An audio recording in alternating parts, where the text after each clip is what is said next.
반갑습니다. 유럽문화 역사 48번째 이야기는 발트 상국 200만 명 인간띠로 독립하다입니다. 손에 손잡고 어디에서 많이 들어본 말 같지 않습니까? 이탈리아의 작곡가 조르조 무르드가 작곡하고 코리아나가 부른 1988년 서울 하계올림픽 공식 주제의 곡입니다.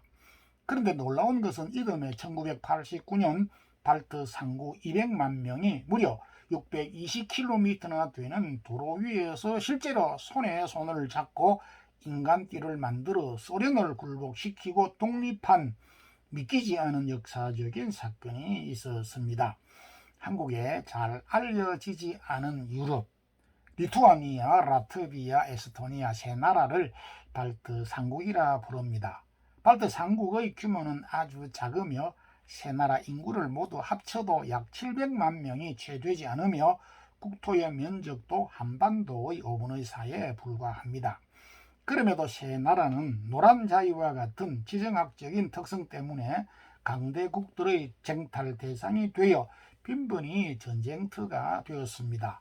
중세 이후에만 하더라도 독일, 덴마크, 폴란드, 스웨덴 그리고 러시아의 지배를 받았으며 강대국들 속에서 살아남기 위해 처절하게 몸부림을 쳤지만은 결국 약소국의 한계를 극복하지 못하였습니다. 특히 주목할 것은 제1차 세계대전 직후 세 나라가 잠깐 독립하였지만 제2차 세계대전 때에 또다시 소련의 지배를 받게 된 사건입니다. 1939년 8월 23일 히틀러와 스탈린이 동유럽의 분화를 전제로 상호 불가침 비밀조약을 맺은 후 9월 1일 독일은 폴란드 서부를 침공하면서 제2차 세계대전을 일으켰고 소련은 이듬해 1940년 6월 발트 상국을 점령하여 강제로 소련에 합병시켰습니다.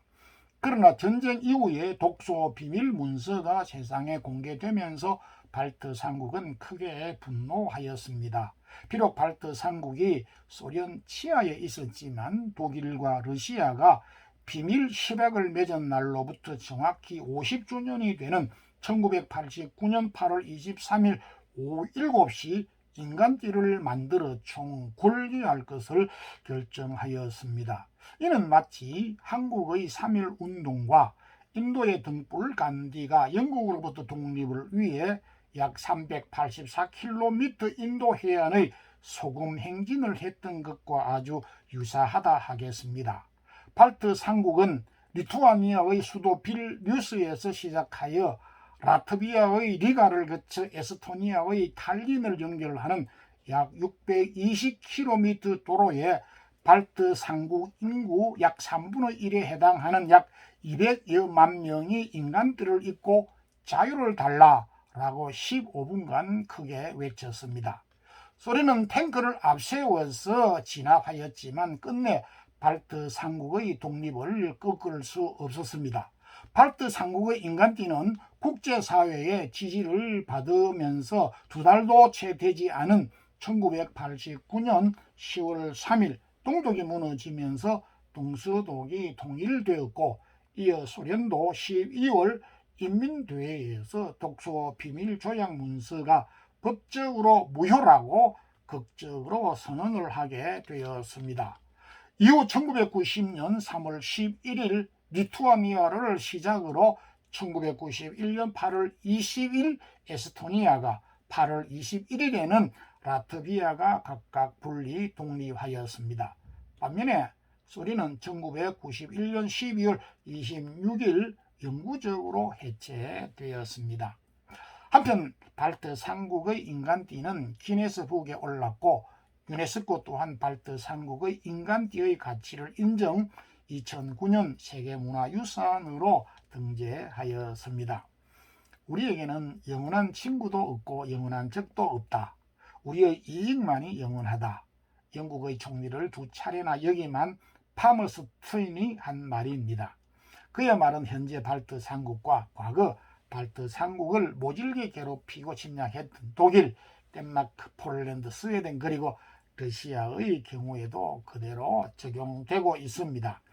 발트 상국은 서로 다른 역사를 가지고 있었지만 독립과 자유에 대한 열망은 형제처럼 강했으며 특히 발트 삼국의 인간티는 오늘날 자유 평화 운동의 모델이 되었을 뿐 아니라 결과적으로 소련을 무너뜨리고 오늘의 독립국가가 된 셈입니다.